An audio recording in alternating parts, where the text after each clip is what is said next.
According to several versions of the hadiths regarding the night journey, Muhammad was instructed by Allah to pray, as well as his followers, the staggering number of 50 prayers a day. These were reduced to a more manageable 5 prayers a day, with the help of Moses. Will you elaborate? Let us start with the shortened version of the story first, and then the explanations.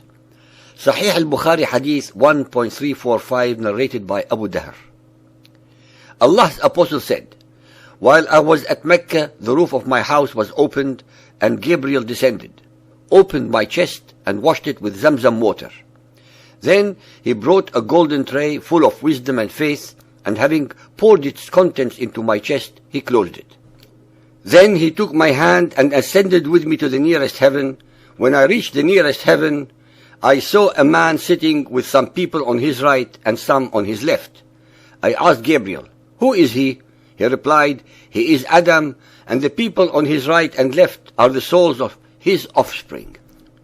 Then he ascended with me till we reached the second heaven." Abu Dahr added that this prophet met Adam, Idris, Moses, Jesus, and Abraham. He, Abu Dahr, did not mention on which heaven they were, but he mentioned that the prophet met Adam on the nearest heaven and Abraham on the sixth heaven. The prophet added, "Then Gabriel ascended with me to a place where I heard the creaking of the pens." Ibn Hazm and Anas bin Malik said, "The prophet said, then Allah enjoined 50 prayers on my followers. When I returned with this order of Allah, I passed by Moses, who asked me, 'What has Allah enjoined on your followers?' I replied, 'He has enjoined 50 prayers on them.' Moses said, 'Go back to your Lord and appeal for reduction, for your followers will not be able to bear it.' So I went back to Allah and requested for reduction, and he reduced it to half. When I passed by Moses again and informed him about it, he said, 'Go back to your Lord, as your followers will not be able to bear it.' So I returned to Allah and requested for further reduction, and half of it was reduced. I again passed by Moses, and he said to me, 'Return to your Lord, for your followers will not be able to bear it.' So I returned to Allah, and he said, 'These are 5 prayers, and they are all equal to 50, for my word does not change.' I returned to Moses, and he told me to go back once again. I replied, 'Now I feel shy of asking my Lord again.'" The story of Muhammad's ascent through the 7 heavens is a variation upon the one Muhammad copied and altered to suit himself from the Midrash of the Jews regarding a similar but prior experience made by Moses. The listener should be made aware that there is no mention in this version of the traditions of Muhammad riding Buraq, nor any intermediary visit to the Temple of Solomon at Jerusalem to get from Mecca to the 7 heavens. If Allah really loved Muhammad as much as he claims in the ahadith, then the compassionate and merciful Allah could not and would not have ordered him and his followers to pray 50 times a day. This would have meant that they would neither have time to work, trade, make a living, or sleep, since they would have had to pray every 28.8 minutes of the day and night. Muhammad, slavishly and bereft of any thought or logic, accepted this utterly untenable and unmerciful instruction without any prevarication or objection. Even as an allegorical story, it beggars belief in its stupidity and blasphemy, for insulting Allah's wisdom, compassion, mercy, and fairness, if Allah is the God of Israel and Jesus.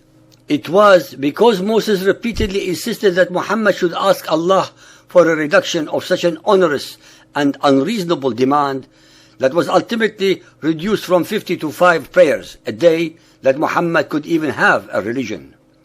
Both Muhammad and his followers owe Moses an incredible debt of gratitude. Again and again, it can be shown that without a shadow of a doubt, the whole of the cult belief system of Muhammad is built upon the Islamite precepts and foundations of the Bible, as well as upon almost all the traditions and fetishes of the pagan Arabs. In a different version of the same story, Sahih al-Bukhari Hadith 4.429, narrated by Malik bin Sasa, the Prophet said, "While I was at the house in a state midway between sleep and wakefulness, an angel recognized me as the man lying between 2 men. a golden tray full of wisdom and belief was brought to me, and my body was cut open from the throat to the lower part of the abdomen, and then my abdomen was washed with Zamzam water, and my heart was filled with wisdom and belief. Al-Buraq, a white animal smaller than a mule and bigger than a donkey, was brought to me, and I set out with Gabriel.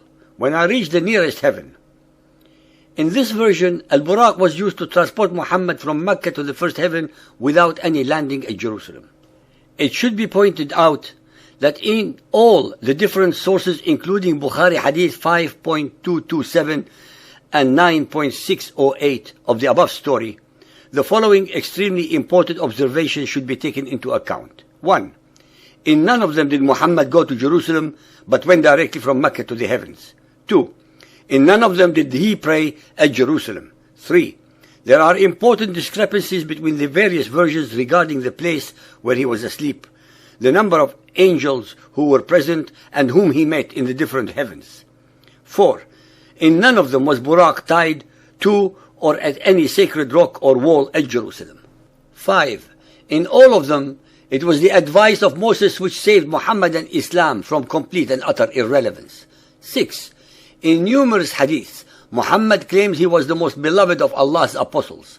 Based upon the hadiths, it was not through an act of love that Allah demanded 50 prayers from Muhammad and his followers. 7. All of them attest that Muhammad's vital organs were washed and that he was filled with belief. Why was he filled with belief if he was as sinless as his followers insist in their dogma of Isma'? Where among all the above discrepancies is the truth?